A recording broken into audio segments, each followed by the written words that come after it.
جو محنت کر کے رسول نے پہنچایا ہے وہ 23 سالہ زندگی ہے.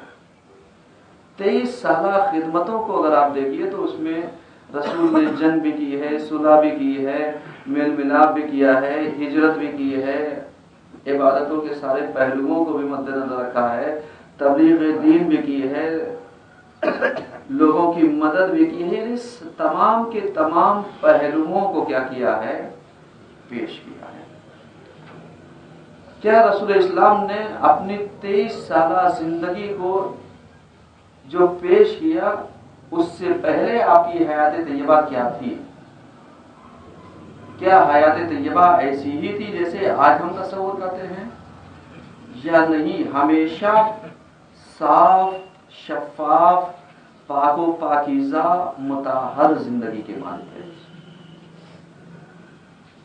ایک جملہ بزرگوں کے لیے اسی حوالے سے کہ بہت سارے بزرگان آج اس چیز کے اوپر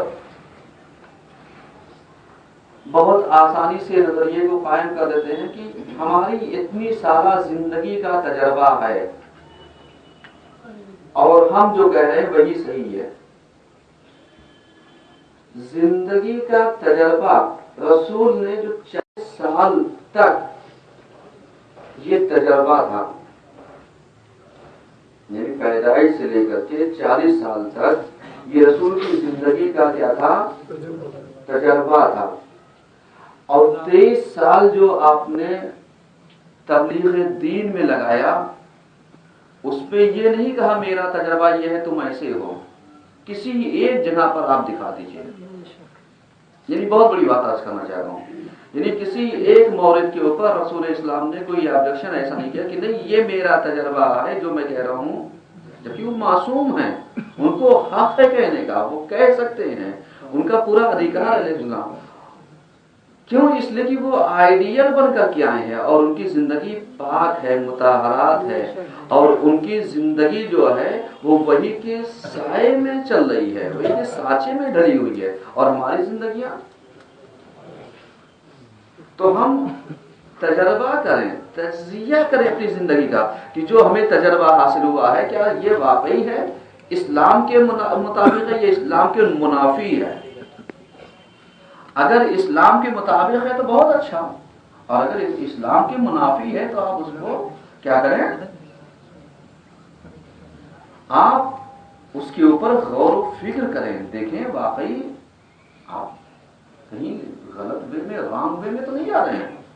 اور اگر کوئی ہدایت دی جا رہی ہے، کوئی چیز سمجھایا جا رہا ہے، نہیں سمجھنے کی کوشش. اس لیے کہ جو جتنا زیادہ ثمر آور ہوتا ہے، جس کے یہاں اخلاق پایا جاتا ہے، ہمیشہ کیا ہوتی ہیں؟ اس کی شاخیں ہمیشہ جھکی ہوتی ہیں. جس درخت کے اوپر بھی پھل ہوگا وہ شاخیں کیا ہوتی ہیں؟ جھکی. اور جس کے اندر پھل نہیں پایا جاتا وہ ہمیشہ درخت اپنے تنے کے اوپر کھڑا ہوتا ہے، یعنی اکڑ پائی جاتی ہے. اسلام ایسا نہیں ہے. جتنا آپ کے اندر علم آتا جائے گا، انکساری آتی جائے گی، اخلاق آتا جائے گا، عمل آتا جائے گا، اتنی زندگی آپ کی کیا ہوتی جائے گی؟ ڈھلتی چلی جائے گی. اخلاق کے پیرائے میں، اخلاق کے نمونے میں، اخلاق کے سانچے میں. جب ان چیزوں میں ڈھلتی چلی جائے گی تو آپ کے ہاں عقل نام کی چیز نہیں ہوگی، آپ کے یہاں سوجھ بوجھ پیدا ہوتی چلی جائے گی. آپ کے یہاں حکمت کے کلمات زبان پر جاری ہونے لگے. یہ نہیں کہ معلوم کیا کہ ہم زبان سے ہی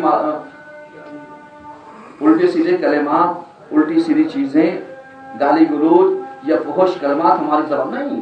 جب انسان جیسے جیسے بزرگ ہوتا جائے گا اس کے کلمات کے اوپر اگر اسلام کے پیرائے میں اس کی زندگی ڈھل رہی ہے تو حکمت کے کلمات کیا ہوں گے؟ جاری ہونے لگیں گے. سمجھ رہے ہیں؟ یعنی پروردگار عالم اس کی زبان کے اوپر حکمت کے کلمات کو کیا کرے گا؟ جاری کرنا شروع کرے گا. اب اگر کوئی انسان کسی چیز کو بتا رہا ہے تو آپ یہ نہ کہ تم ہم سے چھوٹے ہو، تم ہم سے بڑے ہو، یہ کوئی اچھی چیز ہو رہی تو ہم کہے نہیں، لیکن ہمارے عمل سے ایسا لگتا ہے کہ جیسے فلاں کوئی چیز ناگوار گزری. یہی ایکشن اور ریئیکشن دینا آپ کے عمل کے اوپر، آپ کے کردار کے اوپر، آپ کے اخلاق کے اوپر، آپ کے پورے اعمال کے اوپر کیا ہوتا ہے؟ اثر انداز ہوتا ہے. یہی چیز بتاتی ہے کہ اس کا مطلب ابھی اسلام آپ کے دلوں میں کیا ہو چکا ہے، ویسے نہیں اتر پایا جیسے اترنا چاہیے تھا. کیوں؟ اس لیے کہ رسول اسلام کیا ہیں؟ اسوہ حسنہ ہیں، ایک بہترین آئیڈیل ہیں، ایک بہترین نمونہ ہیں، ایک بہترین ہم لوگوں کے لیے سرمشق ہیں. سمجھ رہے ہیں؟ یعنی وہ ہمارے لیے آئیڈیل ہے. جب آئیڈیل ہے تو ہم ان کی یعنی بچپنے سے لے کر کے 23 سالہ تک کی زندگی کو کیا کر سکتے ہیں؟ نمونہ بنا سکتے ہیں. بنانا چاہیے نمونہ. کہ جیسے لوگ کہتے ہیں، یعنی عمومی طور پر ایک محاورہ استعمال ہوتا ہے کہ جب انسان بزرگی کی طرف جاتا ہے تو اس کا ذہن کیا ہوتا ہے؟ کام کرنا بند کر دیتا ہے. کہتے ہیں چھوڑ دیے، یہ بزرگ ہو گئے. کیا رسول اسلام کے ساتھ بھی ایسے ہی ہوا یا نہیں ہوا؟ نہیں ہوا. اس کا مطلب اگر اسلام کے سانچے میں، اسلام کے پیراہے میں اگر آپ کی حیات طیبہ ہے، آپ جتنے بھی بزرگ ہو جائیں، جتنے بزرگ ہوں گے اتنے ہی بردبار آپ کو ہونا چاہیے، اتنا ہی علم آپ کے اندر آنا چاہیے، اتنا ہی آپ کو حلیم ہونا چاہیے، اتنا ہی آپ کو صبور اور شکور ہونا چاہیے. یعنی آپ غور و فکر کر رہے ہیں. کیوں؟ اس لیے کہ رسول اسلام نے 63 سالہ زندگی میں جو کچھ دیا ہے وہ یہی تو دیا ہے. کوئی ایک انسان یہ نہیں کہہ سکتا کہ ان کی زبان سے ایسے کلمات جاری ہوئے ہوں جو اسلام کے شایع نشان نہ ہوں. لیکن تاریخ میں کچھ ایسے کردار بھی ملتے ہیں کہ جن لوگوں نے مشکوک کرنا چاہا. اس کا مطلب وہ سازش تھی جو رسول کے اوپر ایک حرف لگا رہے تھے، ایک نقطہ لگا رہے تھے، ایک شوشہ پیدا کر رہے تھے، ایک وسوسہ پیدا کر رہے تھے، جبکہ حقیقت ایسا نہیں تھی. اس کا مطلب کیا ہوگا؟ اس کا مطلب یہ ہوگا کہ بزرگی اچھی چیز ہے، لیکن بزرگ جتنے ہوتے جائیے اتنے ہی زیادہ صبور ہوتے جائیے، اتنے ہی زیادہ بردبار ہوتے جائیے، اتنے ہی زیادہ شکیبہ ہونے چاہیے، اتنے ہی زیادہ صبر اور تحمل کا مظاہرہ ہونا چاہیے. سمجھ رہے ہیں؟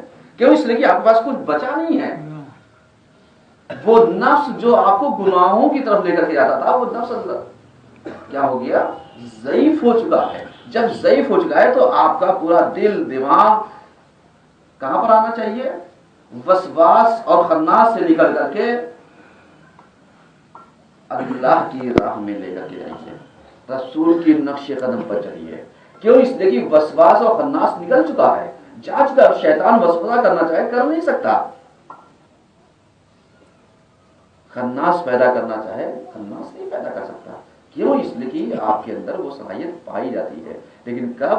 جب آپ اسلام کے سانچے میں ڈھلے ہوئے ہوں گے اور صبور اور حکمت کا مظاہرہ کرتے ہوں گے، شکیبائی کا مظاہرہ کرتے ہوں گے. یہ نہیں کہ معلوم دیا یہ ایک بات ہوئی، کوئی کسی سے بات کر رہا ہے، پنکتے ہوئے تیسرے صاحب چلے جا رہے ہیں. بھائی یہی ساری چیزیں تو آج ہمارے سماج کے لیے ایک ناسور بنتی جا رہی ہیں کہ دو آدمی باہر بات کر رہے ہیں، تیسرے نے کان لگا کر کے سن لیا تو وہ پنکتا بڑھ جا رہا ہے. کیا مطلب اس کا؟ آپ سوچیے ذرا، غور و فکر کیجیے. بھائی آپ سے باتیں ہو رہی نہیں. اگر آپ کو بھی کہا جا رہا ہے، بالفرض مان لیتے ہیں کہا جا رہا ہے آپ کو بھی، تو کم سے کم اتنا صدر وسیع رکھیے، اتنا سینہ کشادہ رکھیے کہ رسول سے زیادہ تو اذیت آپ کے اوپر نہیں پڑے گی. کہیں کوڑا تو آپ کے اوپر نہیں ڈالا جا رہا ہے، آپ کے اوپر یعنی اونٹ کی اوجھڑیاں تو نہیں ڈالی جا رہی ہیں. آپ تصور کیجئے، دھمکایا تو نہیں جا رہا ہے، ڈرایا تو نہیں جا رہا ہے. آئیڈیل کون ہے ہمارا؟ رسول اکرم کی ذات.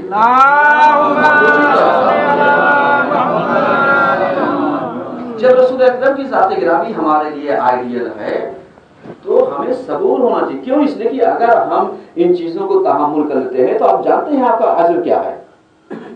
اتنی باتیں کہنے کے بعد نتیجہ دے رہا ہوں، اگر کسی غلط بات کو آپ برداشت کر لیں، صبر و تحمل کا مظاہرہ کریں، تو آپ جانتے ہیں مجاہدین اور قائدین کے ساتھ آپ کا شمار ہوتا ہے. اتنا اجر ہے. لیکن صبر و تحمل کہاں؟ قوم میں دیکھ لیجیے، حالات کا جائزہ لے لیجیے، حالات کو پیش نظر ساری چیزوں کا تجزیہ کر لیجیے، ابھی آپ کو پتا چل جائے گا مطلب کتنے اس میں صبور ہیں، کتنے شکیبہ ہیں، کتنے گندہ صبر ہے، کتنے گندہ علم ہے، کتنے گندہ اخلاق پایا جاتا ہے۔ آپ غور و فکر کریں، کیوں؟ اس لیے کہ یہ ہفتہ مہینہ جو ہے ربیع الاول کا آج آخری جمعہ ہے، یعنی اس ماہ کا۔ آپ غور و فکر کریں، اور اس ماہ سے اگر ہم کچھ سیکھ نہ پائیں تو بیکار ہے ہمارے لیے۔ کیوں؟ اس لیے کہ رسول اسلام ہم نے بتایا تو بہت ساری خوشیاں لے کر کے آیا ہے یہ مہینہ۔ یہ اور بات ہے کہ لوگوں نے اس مہینے کو خراب کرنے کی کوشش کی، بات الگ ہے، وہ ہماری گفتگو ہوگی اس پہ۔ لیکن آپ غور و فکر کریں کہ رسول کی حیات طیبہ کو ہمیں اپنے اندر کیا کرنا ہے؟ راسخ کرنا ہے، ہمیں اپنے اندر اتارنا ہے، ہمیں ان کے بتائے ہوئے راستے کے اوپر اور احکامات کے اوپر چلنا ہے۔ جب ہم چلیں گے تو دشوار کی منزل یہ ہے کہ رسول نے پہلے ہی کہہ دیا تھا کہ یہ یاد رکھنا کہ یہ پورے صراط ہے۔ یہ تو ایک مثال دی تھی، سمجھ رہے ہیں؟ یعنی سمجھانے کے لیے پورے صراط بال سے زیادہ باریک، تلوار کی دھار سے زیادہ تیز، آگ سے زیادہ گرم، یہ ایک مثال ہے کہ آپ چونکہ آگ کو آپ نے دیکھا، تلوار کی دھار کو آپ سمجھتے ہیں، بال کو آپ نے دیکھا، تو اب آپ سوچئے آپ کے ذہنوں میں جب اتنی باتیں ہوں گی تب آپ سوچیں گے اتنا مشکل راستہ ہے چلنا، اس کے اوپر چلنا ہے۔ اگر یہ چیزیں آپ کے مد نظر ہوں گی تو آپ کبھی بھی ادھر ادھر راستے پر بھٹک نہیں سکتے ہیں، آپ کا ذہن ادھر ادھر خطو نہیں کر سکتا ہے، آپ راہ سے بے راہ نہیں ہو سکتے۔ کیوں؟ اس لیے کہ آپ کے ملحوظ خاطر کیا ہے کہ پورے صراط ہے کہ جس پہ سے گزرنا ہے۔ اگر آپ تصور کر لیں کہ ایسا راستہ ہے جو تلوار کی دھار سے زیادہ تیز ہے، آپ بتائیے تلوار کی دھار کے اوپر کون چل سکتا ہے؟ کوئی چل سکتا ہے؟ بال سے زیادہ باریک راستہ ہے، اس کے اوپر کون چل سکتا ہے؟ ابھی ایک بال کو اگر یہاں سے وہ کر دیا جائے اور اس کے بعد کہا جائے صاحب آپ اس کے اوپر چلیے، آپ کیا چل لیں گے؟ آپ کیا کوئی بھی چلے گا ظاہری صورت میں؟ آگ سے زیادہ گرم، آگ نہیں کہ آگ سے زیادہ گرم، اس کا مطلب یہ ہے کہ آگ جس کو ہم محسوس کر رہے ہیں اس کی ہیٹنگ کم ہے، لیکن جو وہاں پر ہے اس کی گرمی زیادہ پائی جاتی ہے۔ تو برداشت کرنے کی سخت یہاں پر اگر ہم گرمی کو برداشت کر رہے ہیں، آگ کو برداشت کر رہے ہیں، تو اس کے ٹیمپریچر کتنا ہے؟ بہت کم ہے۔ لیکن آپ وہاں پر دیکھیے دنیا میں کہ جہاں پر ان پتھروں کو جس سے لوہا بنایا جاتا ہے، وہاں کا ٹیمپریچر جا کر کے دیکھ لیجیے کہ پتھر ڈالا گیا منٹوں میں پانی ہو گیا، کیا مطلب؟ آپ غور و فکر کیجیے، پتھر سے زیادہ کوئی چیز سخت ہے ظاہری صورت میں؟ نہیں۔ اس کا مطلب یہ ہوگا کہ یہ ساری چیزیں ہمارے سمجھانے کے لیے ہیں۔ اب اگر آپ اسلام کے اوپر چلنا چاہتے ہیں، اسلام کے راستے کے اوپر چلنا چاہتے ہیں، تو رسول نے پہلے ہی بتایا کہ یہ دشوار راستہ ہے چلنے کے لیے، اور جتنا زیادہ شیطان اہل ایمان والوں کو بہکاتا ہے، اہل کافروں کو نہیں بہکاتا۔ یعنی غور و فکر کیجیے گا۔ اب اس کا مطلب یہ چیزیں ہو گئی ہیں کہ اگر ہم صحیح راستے پر چل رہے ہیں تو اس کا مطلب یہ نہیں ہے کہ کوئی ہمیں بہکانے والا نہیں ہے۔ بھائی صحیح راستے پر ہو تبھی تو تمہیں بہکایا جائے گا، اس لیے غلط راستے کی طرف شیطان آتا ہی، اس لیے کہ تم تو پہلے ہی سے اس کے بھائی بنے بیٹھے ہو، اس کے رشتہ دار تو پہلے ہی سے ہو، جو نہیں ہے ان کے اندر سے رشتہ داریاں نکالنا ہے نا، ان کو بہکانا ہے۔ تو جتنا قرآن نے ٹوکا اہل ایمان والوں کو دیا ہے، کفاروں کو بھی اتنا ٹوکا نہیں دیا ہے۔ کیوں؟ اس لیے کہ ایمان کو زیادہ خطرہ ہے۔ کیوں؟ اس لیے کہ جہاں پر دولت ہوتی ہے چوری جانے کا خطرہ وہیں پر ہوتا ہے۔ ایسا بات یہ سمجھ لو۔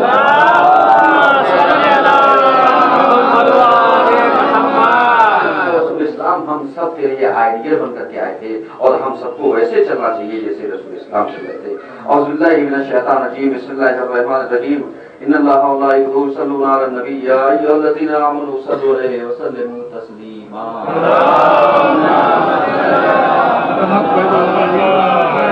بسم اللہ الرحمن الرحیم۔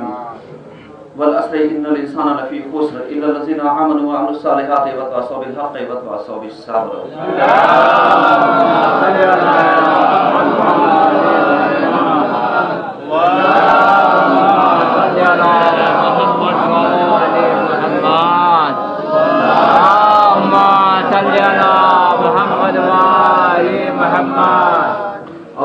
من الشیطان الرجیم، بسم اللہ الرحمن الرحیم۔